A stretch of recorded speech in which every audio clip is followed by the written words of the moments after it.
సొసైటీలో చూసుకున్నట్టయితే అధికారంలో ఉన్న వాళ్ళు తప్పులు చేస్తున్నారు.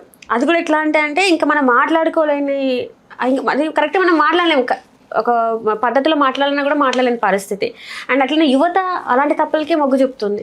అసలు ఏం జరుగుతుంది? ఇప్పుడు రైల్వే కోడూరు ఎమ్మెల్యే ఎవరైతే ఉన్నారో శ్రీధర్ గారు, తన వీడియోస్ చూస్తే, ఆ మహిళ వీడియోస్ చూసినా తన వీడియోస్ చూసినా అసలు ఏం మాట్లాడాలి మేము అంటే కొన్ని సంఘటనలు జరిగినప్పుడు ఒక చెప్పు సరిపోతుంది కొట్టడానికి. కొన్ని సంఘటనలు జరిగినప్పుడు ఇద్దరికి చెరొక చెప్పు కావాలి.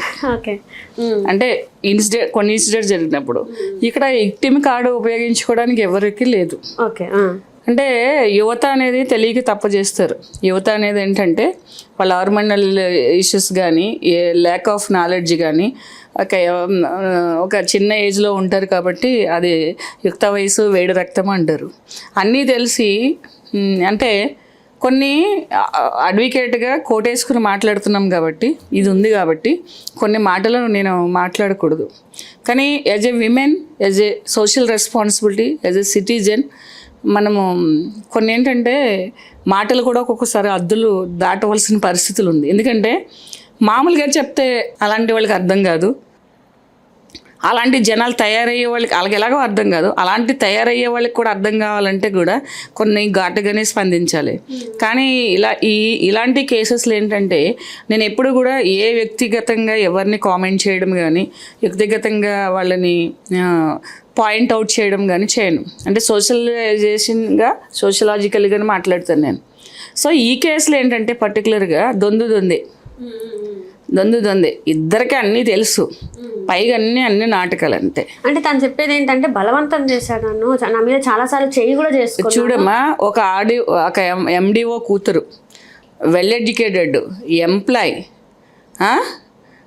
అవతల ఉన్న వ్యక్తి ఒక ఎమ్మెల్యే. ఈరోజు ఉన్న ధైర్యము నీకు అప్పుడెందుకు లేదు? అప్పుడు బెదిరించలేదా? అప్పుడు నేను ఇది చేయలేదా? ఈరోజు నీకు సడన్గా ఒక మహంకాళిలాగా తెలివి ఎలాగొచ్చేస్తుంది అందరికీ? మీరు చేసే పనులన్నీ చేసేసి ఇలాంటి వాళ్ళు అంతా లైఫ్ అంతా ఒక డ్రీమ్ వరల్డ్లోకి వెళ్ళిపోయి మీకు ఇద్దరికి ఏదైనా కాంప్లికేషన్స్ వచ్చినప్పుడు, అయితే మిస్అండర్స్టాండింగ్ అయినప్పుడు ఒక మీడియా ఉంది కదా, జనాలు అందరూ పిచ్చోళ్ళు కదా, వెర్రోళ్ళు కదా అని చెప్పేసి మీ ఇష్టం వచ్చినట్టు ఏదైనా చెప్పేస్తే జనాలు నమ్మడానికి అందరికీ ఎంతో కొంత ఇది పనిచేస్తుంది కదా. సో ఇప్పుడు 5 సార్లు ప్రెగ్నెన్సీ వచ్చిందంటే ఎన్నిసార్లు రేప్ చేశాడు అతను నిన్ను? ఎన్నిసార్లు రేప్ చేశాడు నిన్ను? నువ్వు పబ్లిక్లోనే కదా, ఎక్కడ నేను గదిలో కట్టేసి గదిలో బంధించేసేసి అటెంప్ట్ చేయట్లేదు. అంటే ఫస్ట్ టైం తను చెప్పింది ఏంటంటే ఒక ప్లేస్కి తీసుకెళ్ళి అక్కడ ఇట్లా నాకు ఇష్టం లేదు అన్నా కూడా నన్ను బలవంతం చేసి కార్ డోర్లు లాక్. చూడమ్మా, నేను ఒకటే చెప్తాను, దేనికైనా సమాజంలో ఏది చేయడానికైనా, లైఫ్లో ఏది చేయడానికైనా కూడా ఎవరొకరు మోటివేషనో లేకపోతే వెనకాల బ్యాక్ సపోర్టో చేయాలి. ఒక లేడీని ఎవరైనా బలవంతం చేస్తే తనకి ఇష్టం లేకోకుండా ఆమె ఎవరు ఆప్ చేసినా ఆప్ చేయదు, ఆగదు. రేప్ చేస్తే అవతల వ్యక్తి ఎలాంటి వ్యక్తి అయినా కానీ చావడానికైనా చంపడానికైనా సిద్ధపడతారు తప్పిస్తే అతను రేపుని భరించుకుంటా వచ్చేసంత అలా ఎవరికి ఉండదు నాకు తెలిసి. ఎందుకంటే చిన్నపిల్లలంటే భయపడతారు అనుకుందాం. ఒక 16 ఒక మైనర్ గర్ల్స్కి ఎందుకుని కొన్ని ఉన్నాయనంటే తనని సీక్రెట్గా ఇన్వెస్టిగేషన్ చేయాలి, ఎంక్వైరీ సీక్రెట్గా చేయాలి, ఆమె ఫేస్ కనపడకూడదు. ఇవన్నీ ఎందుకున్నాయంటే వాళ్ళకి ఏం తెలీదు. నువ్వు ఒక పిల్ల తల్లివి, ఒక ఎమ్మెల్యే నేను కారులో తీసుకెళ్ళి నిన్ను అన్నిసార్లు రేప్ చేస్తే, అన్నిసార్లు థ్రెటనింగ్ చేస్తే అంటే ఒక బాడీ లాంగ్వేజ్ తెలీదా? అంటే ఇద్దరు పట్టుకున్న ఫోటో కూడా ఒకటి ఉంది కదా. నువ్వు ఒక జర్నలిస్ట్నే నువ్వు బెదిరించే అంటే ధైర్యము తెలివితేటలు నీకు ఉన్నప్పుడు ఒక ఎమ్మెల్యేని అంటే హ్యాండిల్ చేయగలే అంత తెలివి ఉంది తనకి. 100% ఉంది, 100% ఉంది. ఒక లేడీగా మనము అయ్యో ఇలా, ఎందుకంటే అల్టిమేట్గా అంటారు కదా ఏ జరిగిన లేడీకే ప్రాబ్లం అని చెప్పేసి. అతను ఒక దాంట్లో నేను చూశాను, ఎప్పుడు చూసినా అక్కడే ఉంటాడు. ఆయనకి ఏదన్నా పని కావాలంటే ఒక డిబేట్లో చూశాను నేను, ఎమ్మెల్యేతో ఏదైనా పని ఉందంటే వాళ్ళింటికే వెళ్ళాలి. ఇప్పుడు సొసైటీ ఎప్పుడు కళ్ళు మూసుకుని ఉండదు, సొసైటీ ఎప్పుడు అందరినీ గమనిస్తూ ఉంటుంది. ప్రతి ఒక్కరు మనము తెలుసుకోవాల్సింది ఏంటంటే సొసైటీని మనం కళ్ళు కట్టలేము. మీడియా జర్నలిజంని కూడా తక్కువ అంచనా వేయొద్దు, జర్నలిస్ట్ని కూడా తక్కువ అంచనా వేయొద్దు.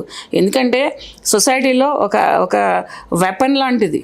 అంటే కరెక్ట్ చేయడానికి, బ్యాడ్ని కరెక్ట్ చేయడానికి ఒక ప్రింట్ మీడియా కానీ సోషల్ మీడియా కానీ అంటే ఇది చేసుకునే వాళ్ళు శాటిలైట్ మీడియా కానీ ఏదైనా కానీ జర్నలిజం అనేది ఇట్స్ వెరీ పవర్ఫుల్ ఇది సెక్టర్. అది దానిని అడ్డం వాళ్ళనే పిలిచి నువ్వు కొడుతున్నావంటే ఒక లేడీ డాన్లా కానీ బెదిరిస్తున్నావంటే నువ్వు భయపడుతున్నావంటే ఎవరు నమ్ముతారు? నువ్వు ఎవరో ఒక చాలా అసలు ఏం తెలియని వాళ్ళు ఫస్ట్ టైం చూసిన వాళ్ళు ఇలాంటి ఏమన్నా నమ్మొచ్చు. అయ్యో పాపం ఎన్నిసార్లు రేప్ చేస్తాడా ఏమైనా కానివ్వండి. ఎందుకంటే ఇది హర్షించదగ్గ అంటే ఒక లేడీని సపోర్ట్ చేయదగ్గ ఇది కాదు. ఏమైనా అంటే ఇందాక మీరు అన్నారు మ్యామ్ అంటే ఎన్నిసార్లు రేప్ చేస్తారు అంటే ఫస్ట్ టైమే ఒక తెలియని వ్యక్తితోనే అంత దూరం ఎట్లా ప్రయాణం చేస్తారు? అదే చెప్తున్నా. సొసైటీని కళ్ళు లేవనుకోవద్దు, ప్రజలు అమాయకులు అనుకోవద్దు. ప్రజలు తెలుసుకుంటే రాజ్యాలే కూలిపోతాయి. ఒక మొత్తము ఒక ఇండియాలో ఉన్న ఇండియా గురించే మాట్లాడుకుంటే ఒక పొలిటికల్ పార్టీనే కూటికి వెళ్తూ పీకేసి పక్కన పెట్టగల శక్తి పవర్కు ఉంటుంది, ఒక ఓటుకు ఉంటుంది ప్రజలు అనేదాన్ని. వాళ్ళందరినీ తింగరోళ్ళు అనుకుని నీకు మీడియా ఉంది కదా, నీకు ఏదో 4 ఇంగ్లీష్ మొక్కలు వచ్చి కదా, నాకు తెలివి ఉన్నది అనేసి కళ్ళు తిప్పేసేసి నువ్వు అందరినీ బెదిరిపిస్తుంటే ఎవరిది? ఈ మధ్యకాలంలో చూడండి ఎవరు కూడా ఏ జర్నలిస్ట్ కూడా ఎంత పెద్ద ఇష్యూలో కూడా అంత ఆర్గ్యుమెంట్ చేయలేదు. అంత గట్టిగా అందరూ ఒకేసారి ఆర్గ్యూ చేసి ఒక విక్టిమ్ లేడీని ఆమె చేసే తప్పని తెలుసు కూడా ఆమెకి ఫేవర్గానే మాట్లాడుతారు. సో మేబీ ఒక ఇన్ఫ్లుయెన్స్లో పడిపోయింది, ఒక థ్రెటనింగ్లో పడిపోయింది అనేది. ఈ కేసు టోటల్లీ డిఫరెంట్. ఇక్కడ ఒక కోణంలో ఎలా అనుకుంటే ఒక ఎమ్మెల్యే ఒక కాన్స్టిట్యూషన్కి సంబంధించిన కాన్స్టిట్యున్సీకి సంబంధించిన ఎమ్మెల్యే కాన్స్టిట్యూషన్లో మీరు ప్రమాణం చేసి వస్తారు. నువ్వే 0 అయితే నీకు ఏంటిది? నీకు ఎందుకు వేస్తారు ఓట్లు అందరూ జనాలు? నీ పవర్ని అడ్డం పెట్టుకుని నీ సొంతంగా నీ సుఖాలు అనుభవించుకోవడానిగా నువ్వు ఏదో ఒక మహారాజులాగా నీకు పట్టం కడితే నువ్వు రాజ్యాన్ని వెళ్తున్న మహారాజులాగా పవర్స్ అన్ని నా చేతులు ఉన్నట్టు సిగ్గుందా? ఒక పొలిటికల్ లీడర్ అయ్యి ఉండి ఓకే ఇద్దరికి కన్సెంట్ ఉన్నా కూడా ఒకేమి తెలియని వాళ్ళు ఏదో చేసిన వాళ్ళు ఒక కుర్రోడు చేశాడంటే అది పైత్యం అనుకోవచ్చు. దీన్ని ఏమంటారు? ఏ భాషలో తిట్టాలి ఇలాంటి వాళ్ళని? అంటే ప్రజల్ని ఏం చేయాలనుకుంటున్నారు మీరు? సమాజాన్ని ఏం చేయాలనుకుంటున్నారు? నేను పార్టీ పరంగా మాట్లాడట్లేదు, సరే వ్యక్తిగతంగా మాట్లాడట్లేదు, సామాజిక పరంగా మాట్లాడుతున్నా. ఒక కాన్స్టిట్యున్సీకి ఎమ్మెల్యే అయ్యి ఉండి నువ్వు చేయవలసిన పనులేంటి? నువ్వే అలా చేస్తుంటే ఏమిస్తున్నావు నువ్వు సొసైటీకి? అంటే నువ్వు ఒక అమ్మాయి ఒక లేడీని ఓకే ఆమె ఎలాంటిదైనా పక్కన పెట్టండి, ఆమె థ్రెటనింగ్తో వచ్చిందా, లేకపోతే ఇష్టంతో వచ్చిందా, లేకపోతే డబ్బు కోసం వచ్చిందా, లేకపోతే తన హస్బెండ్ లేడు కాబట్టి ఒక తోడు కావాలని వచ్చిందా, అది పక్కన పెట్టేస్తే ఒక ఎమ్మెల్యేగా నీకు భార్య లేకపోతే పెళ్లి చేసుకోవయ్యా బాబు. నువ్వు ఎవరో భర్త వదిలేసినామని ఒక పిల్లని పెట్టుకున్నామని సొసైటీలో ఎవరు నీ గురించి ఏమని అనుకుంటున్నారంటే ఒక పదవి ఉంటే మీరు ఏదైనా చేసేస్తారా? అంత డెలిబరేట్గా 550 వీడియోలు నువ్వు షూట్ చేసుకునే వరకు ఏం చేస్తున్నాడు ఆయన? అంటే తను చెప్పేది ఏంటంటే నాకు పెళ్లి చేసుకుంటా అని నాకు చెప్పాడు, అందుకే నా భర్తకి నేను విడాకులు ఇచ్చేసిన, విడాకులు ఇవ్వమని. ఇదంతా పెళ్లి చేసుకొని అంటున్నాను. ఇప్పుడు ఎన్ని వెర్షన్స్ ఉన్నాయమ్మా అందులో? ఎన్ని రకాలు డీవియేట్ చేస్తుంది సబ్జెక్టు? ఒకటి నన్ను రేప్ చేశాడంటది, ఫోర్స్ఫుల్గా అబార్షన్ చేయించాడంటది, మళ్ళీ ఆయన దగ్గర డబ్బు ఏమున్నది, నేనే 7 లక్షలు ఇచ్చానంటది. మరి నిన్ను థ్రెటనింగ్ చేసినవాడికి 7 లక్షలు ఎందుకు ఇచ్చావు నువ్వు? నిన్ను భయపెట్టేవాడికి 7 లక్షలు ఎలా ఇస్తావు నువ్వు? అంటే నువ్వు హస్బెండ్ వదిలేసి నువ్వు జాబ్ చేసుకుంటూ నిన్ను పెళ్లి చేసుకుంటానంటే అంటే ఎమ్మెల్యే అయినందుకు పెళ్లి చేసుకుంటానన్నావా, లేకపోతే నేను రేప్ చేసినందుకు నీ క్యారెక్టర్ని ప్రొటెక్ట్ చేసుకోవడానికి పెళ్లి చేసుకుంటానన్నావా, లేకపోతే నీకు ఒక తోడు కావాలని అతను పెళ్లి చేసుకున్నా? ఎవడైనా రేప్ చేసిన వాడిని పెళ్లి చేసుకుంటారా? రేపిస్ట్ అంటే ఏంటి అసలు? చట్టంలో ఏముంది రేపిస్ట్ అంటే? హంతకుడి కంటే కొంచెం చిన్న స్థాయి అంతే, హంతకుడి కంటే కొంచెం తక్కువ శిక్ష. ఒక హంతకుడికి 14 years లైఫ్ వేస్తే ఒక హంతకుడికి 10 సంవత్సరాలు వేయొచ్చు, ఇంకా సెక్షన్లు యాడ్ చేస్తే ఇంకా ఎక్కువ వేయచ్చు. అంటే డిగ్రీల వైజ్ చూసుకుంటే కొంచెం తక్కువ. అలాంటివన్నీ పెళ్లి చేసుకోవాల్సిన కర్మ నీకేం పట్టింది? నేను రేప్ చేసినోడిని ఏం పట్టింది? నీకు రేప్ చేసినోడిని చెప్పాను కదా, ఒక్కో కేసులో ఒక చెప్పు అవసరమైతే కొన్ని కేసుల్లో 2 చెప్పులు అవసరం అవుతాయి. అంటే ఇదేమో డీప్ ఫేక్ వీడియో అనేసి ఏఐని ఒకటి అడ్డం పెట్టుకుని సొసైటీలో జనరేషన్ అనేది ఒకటి అడ్డం పెట్టుకుని నీతి నియమాలు లేవా? కొన్ని కూడా ఎథిక్స్ లేవా మీకు? ఒక గవర్నమెంట్ సర్వెంటు ఇద్దరు గవర్నమెంట్ సర్వెంట్స్ అన్నట్టే కదా ఇక్కడ. అదే చెప్తున్నాను, ఒక కాన్స్టిట్యున్సీకి నువ్వు యూఆర్ ద ఫస్ట్ పర్సన్. ఒక లెజిస్లేటివ్ దాంట్లో ఉండి కూడా నువ్వు ఇలా చేస్తున్నావంటే దీన్ని ఏమన్నాలి అసలు? ఇక్కడ పార్టీ పరంగా చూడవలసిన లేదు. అంటే పొలిటీషియన్స్ పార్టీ పరంగా చూసుకుంటారేమో, వ్యక్తిగతంగా చూసుకుంటే చాలా దరిద్రం అంటే దరిద్రం. ఇలాంటి వాళ్ళని ఏం చేయాలనేది కూడా మాటలతో చెప్పలేం. ఇవాళ రేపు మైకులు పెడితే చదువుకోని వాళ్ళు కూడా సంస్కారంగా మాట్లాడుతున్నారు. సమాజం కోసము, వ్యక్తిత్వం కోసము, జీవితం కోసము, కుటుంబం కోసం. మీరు చదువుకుని ఏం ఎలగబడుతున్నారు మీరు? మళ్ళీ వచ్చి తల్లిలు వచ్చి సపోర్ట్ చేయడము. అర్ధరాత్రుల్లో అమ్మాయి వచ్చేసేది. అంటే అమ్మాయి వచ్చే వరకు, గొడవలు అయ్యే వరకు, అమ్మాయి వచ్చి గొడవలు చేసి, అంటే ఆమె వచ్చి గొడవలు చేసి ఆమె అంతా అయ్యే వరకు మరి ఫస్ట్ డేనే కూడా ఎందుకు స్పందించారు తల్లిదండ్రులు? నువ్వు ఒక ఎమ్మెల్యే అయ్యి ఉండి ఎందుకు ఇలా చేస్తున్నావు అనేసి. ఇది కరెక్ట్ కాదని తల్లిదండ్రులు కూడా చెప్పాలి కదా. సిస్టంలో లోపం అంటారమ్మా. ఏమనంటే సిస్టమ్ అంటే ఎవరు అసలు? సిస్టంలో అందరూ కదా, బయటికి కనిపించే సిస్టమే. దానికి ఇన్ని హోల్స్ ఉంటే కనపడని వాళ్ళు, అంటే ఏమీ తెలియని వాళ్ళు ఇంకా ఎంత ఘోరంగా ప్రవర్తిస్తారు.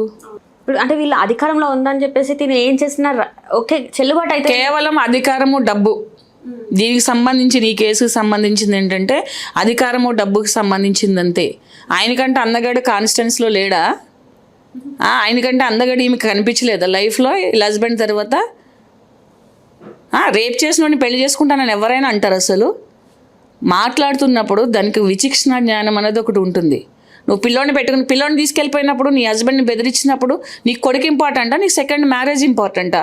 నువ్వు ఒక పిల్లోడికి జన్మనిచ్చినప్పుడు నువ్వు చేసేది? ఆ పిల్లోని కూడా, ఆ బాబుని కూడా వాళ్ళ హస్బెండ్ తీసుకుపోయాడు అని అంటే మరి నా కొడుకుని ఎవరైనా తల్లులు పిల్లల కోసం ప్రాణాలు పెడతారు. అంటే ఇక్కడ నీకు లాజికల్గా అర్థమయ్యేది ఏంటంటే, నీకు నా తల్లిదండ్రులు లేదంటావు, మళ్ళీ నీకు 7 లక్షలు ఎలా వచ్చాయంటే నాకు ఆస్తులు ఉన్నాయి, మా ఫాదర్ ఎండిఓ అంటావు. అంటే మీ ఫాదర్ నుంచి వచ్చే ఆస్తులు కావాలి, నిన్ను వదిలేస్తారు అంటున్నారు. నీ పేరెంట్స్ అందరూ నిన్ను వదిలేస్తారు, నీ రిలేటివ్స్ నిన్ను వదిలేస్తారు అంటే నువ్వు ఎలాంటి దాని అనేది నీ మాటల్లోనే అందరికి అర్థమవుతుంది. So it is social responsibility Siri. మనం అగ్రెసివ్గా మాట్లాడడానికి, లేకపోతే మనము అవుట్ ఆఫ్ కంట్రోల్ మాట్లాడడానికి రీజన్ ఏంటంటే తెలుసా, మనం ఆ పెయిన్లో మనం కూడా ఇన్వాల్వ్ అయినప్పుడు ఏమవుతుందంటే అవుట్ ఆఫ్ కంట్రోల్ అనేది జరుగుతూ ఉంటుంది. మళ్ళీ మా మనోభావాలు దెబ్బతినేసాయి. ఏంటి మనోభావాలు ఎక్కడున్నాయి వీళ్ళకి? మనోభావాలు ఒక ఆడదాన్ని ఎలా అడుగుతున్నారు, మగవాళ్ళు ఎలా అడుగుతున్నారు అంటే నైతిక విలువల దగ్గర ఇద్దరు సమానమే అంటాను నేను. నైతిక బాధ్యత దగ్గర ఇద్దరు సమానమే అంటాను నేను. కుటుంబ వ్యవస్థ దగ్గర ఇద్దరు సమానమే అంటాను నేను. మీరు ఇల్లీగల్ కాంటాక్ట్లోనూ, మనుషులు చంపేయడాల్లోనూ, కుటుంబాలు కూల్చేయడాల్లోనూ, పిల్లల భవిష్యత్తులు పాడు చేయడాల్లోనూ, మీ ఆడతనాల్ని, అంటే ఇలాంటి వాళ్ళ గురించి మాట్లాడుతున్నా. నేను లేడీని, నన్ను ఇలాగ అడుగుతారా అనేది మాట్లాడకండి ప్లీజ్. వీళ్ళకి అందరికీ మనం చెప్పేది అంతే. భర్తలను చంపేసే వాళ్ళకి, తల్లిదండ్రులను చంపేసే వాళ్ళకి, ఆస్తుల కోసం అక్క చెల్లెళ్ళు అన్న తమ్ముళ్ళని చంపేసే వాళ్ళకి, వీళ్ళు మనోభావాల గురించి ఎవరు పట్టించుకోవాల్సిన అవసరం లేదు. ఎందుకంటే ఈ మత రాజకీయాల కంటే, కుల రాజకీయాల కంటే, లేకపోతే ఒక ఫ్యాక్షనిస్టుల కంటే అదేంటి టెర్రరిస్టుల కంటే దారుణంగా తయారైపోయారు కుటుంబ వ్యవస్థలో మనుషులు ఇవాళ కొంతమంది. అవునా కదా? అంటే ఇప్పుడు ఎమ్మెల్యేని ఇలా చేస్తే ఇంకా మిగతా వాళ్ళు, ఆయన కింద ఉన్న వాళ్ళు ఇంకెంత? అదే చెప్తున్నాను కదా, రాజు వెళ్ళి అడవిలో కూర్చుంటే అందరూ అడవి మనుషుల్లానే ఉంటారు. రాజు అడవి మనిషి అయితే అందరూ అడవి మనుషుల్లానే జనాలు ఉండడానికి ఛాన్సెస్ ఉన్నది. అందులోకి ఎవరుంటారు? ఎవరు నీ కూడా తిరుగుతారు? నీ నుంచి లాభం ఆశించే వాళ్ళు మాత్రమే నీ కూడా తిరుగుతారు. నీ కోసం పని చేయించుకునే వాళ్ళు ఒక పొలిటీషియన్ కూడా తిరగరు. మార్నింగ్ వెళ్ళేసి నీ పొలిటీషియన్ దగ్గరికి ఏదైనా కావాలంటే ఒక అర్జీ పెట్టుకుని, ఒక రిక్వెస్ట్ పెట్టుకుని వచ్చేస్తారు. నీ కూడా 10 మంది ఉన్నారంటే ఏంటి? నీ నుంచి బాగుపడడానికో, లేదా నీ నుంచి ఏదైనా ఒక పదవిని ఆశించో తిరుగుతారు. నువ్వే వెళ్ళిపోయేసేసి తాడి చెట్టుకి నువ్వు కూర్చుంటే తాడి చెట్టు కింద ఉన్న వాళ్ళు ఏం చేస్తారు? తాడి చెట్టుకి నువ్వు కూర్చుంటే ఓ పెద్ద మనిషి, తాడి చెట్టు కింద ఉన్న వాళ్ళు ఏం చేస్తారు? వాళ్ళు పాలు తాగుతారా? ఎవరు నమ్మరు కదా మీరు. అసలు పాలు తాగుతారా తాడి చెట్టు కింద? ఇప్పుడు పెద్ద ఆయన వెళ్ళిపోయి తాడి చెట్టు ఎక్కువ కూర్చున్నాడు, నాకు వచ్చి ఇదంతా కావాలి, అన్నీ నేనే తాగుతానని చెప్పి. కింద వాళ్ళు ఏం చేస్తారు? ఆ చుక్కలు పడితే తాగుతారు, అంతా వాళ్ళే కదా. ఇదంతా ఏంటంటే కొన్ని మనం మాటలతో చెప్పలేము. నైతిక విలువలు లేని వాళ్ళ గురించి మనం ఎక్కువే మాట్లాడాలి బేసిక్గా చెప్పాలంటే. ఎందుకంటే ఒక ఇన్సిడెంట్ జరిగినప్పుడు ఇలా 10 ఇన్సిడెంట్లు బయటకు వస్తున్నాయి, ఎవరికి భయం లేదు. అంటే పవర్ని అడ్డం పెట్టుకుని వీళ్ళకి భయం ఉండట్లేదా, లేకపోతే వ్యక్తిగతంగా ఈ మనుషులు ఇలాంటి వాళ్ళనే మనం ప్రజల్లోనే మనం వాళ్ళని ఎన్నుకుంటున్నాం అనేది కూడా ఇక్కడ ఆలోచించవలసిన విషయం. 2 సార్లు ఆలోచించాలి, ఆ సైడ్ నుంచి ఆలోచించాలి, వాళ్ళు కూడా ఎట్లా ఉండాలని చూడాలి. ఇక్కడ అంటే మేడం ఇప్పుడు ఇక్కడ చిన్న డౌట్ ఏంటంటే, వీళ్ళు మామూలుగా ప్రజల దగ్గరికి ఓటు వేయడానికి అంటే ఓటు అడుక్కోవడానికి వచ్చినప్పుడు చాలా సౌమ్యంగా, అసలు చాలా పద్ధతిగా, అసలు వీళ్ళంత మంచోళ్ళు ఉంటారా, ఉండరేమో వీళ్ళకి ఓటేసి గెలిపించాలన్నంత స్వీట్గా మాట్లాడతారు. తీరా ఒక్కసారి పదవి వచ్చేసాక వీళ్ళ చేష్టలేమో ఇలా ఉంటాయి. ఇప్పుడు 2 రకాల మనుషులు ఉంటారు పొలిటీషియన్స్ కూడా, ఏదైనా పవర్ని ఆశించేవాళ్ళు. ఒకళ్ళేమో కన్విన్స్ చేసి, మంచిగా కన్విన్స్ చేసి ఒక దాన్ని తయారు చేసి దానికి రంగులేసి ఒక మంచి ఒక కళాఖండంలాగా చూపించి అట్రాక్షన్ చేస్తారు. అంటే వాళ్ళు చేసే పనులు వాళ్ళ మాటల ద్వారా కాళ్ళు పట్టేసుకుంటారు, మనుషులు పట్టేసుకుంటారు, గడ్డలు పట్టేసుకుంటారు, దోశలు వేసేస్తారు, ఇడ్లీ మనకు అన్నీ తెలియదు, బట్టలు ఉతికేస్తారు, ఇవన్నీ చేసేస్తారు పదవి కోసం.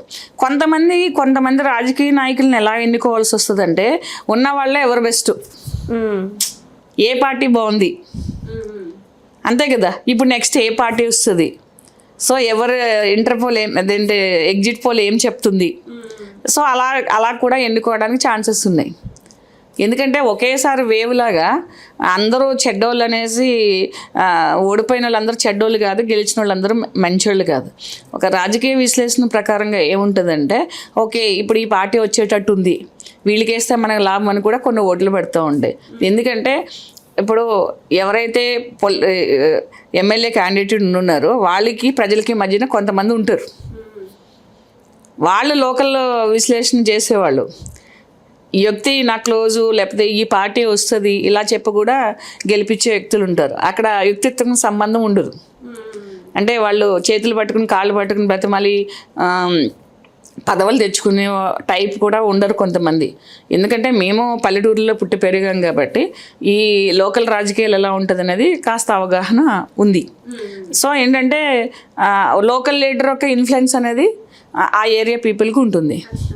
సో అతను మంచివాడు అయ్యి ఉంటే కనుక, అంటే ఏదైనా కొంచెం ఫేవర్ చేస్తే మనక ఏ పార్టీ గెలిచినా ఏముంది, ఈ పార్టీ గెలిస్తే మనకి ఇంకా మంచి వస్తుందని, ఇది వెళ్తే చాలా డీప్గా అనలైజ్ చేసుకోవాల్సిన విషయం. సరే, ఎనీవేస్ ఏంటంటే వ్యక్తిగతంగా భ్రష్టులైన వాళ్ళు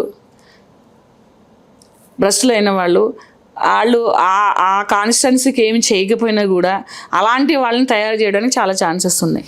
మరి ఇప్పుడు ఇద్దరికి శిక్షలు ఉంటాయా, లేకపోతే ఇది 4 రోజులు ఇది ఒక హాట్ టాపిక్, 4 రోజులు ఇది ఒక హాట్, ఇలాంటి ఎన్ని చూడలేదు సిరి, ఎన్ని చూడలేదు. ఇది ఒక ఎమ్మెల్యేకి సంబంధించింది, ఒక ఎడ్యుకేటెడ్ విమెన్కి సంబంధించింది కాబట్టి ఇలా మాట్లాడుతున్నాం మనం. ఎన్ని జరగట్లేదు, ఎన్ని చూడలేదు మనం, ఎన్ని మరుగున పడిపోలేదు, ఎంతమందికి శిక్షలు పడ్డాయి, ఎంతమంది శిక్షలు చాలా తక్కువ మంది, శిక్షలు ఎంతమంది చూపిస్తున్నారు, ఎంతమంది ఇది చేస్తున్నారు. చట్టంలో లోపాలతో పాటు మనుషులు కూడా వాళ్ళని సంస్కరించుకోవాల్సినవి చాలా ఉంటాయి. Right ma'am, right. Thank you. Hello, Telugu రాజ్యం ఛానల్ చూస్తున్నారా? సామాజిక రాజకీయ జీవన చిత్రణే తెలుగు రాజ్యం. అతిశయోక్తులు అసత్యాలు ఉండవు. రాజకీయ కోణం కాదు, ప్రజా కోణమే కొలబద్ద. తెలుగు రాజ్యం వీక్షణ మీ ఉత్తమ అభిరుచికి నిదర్శనం.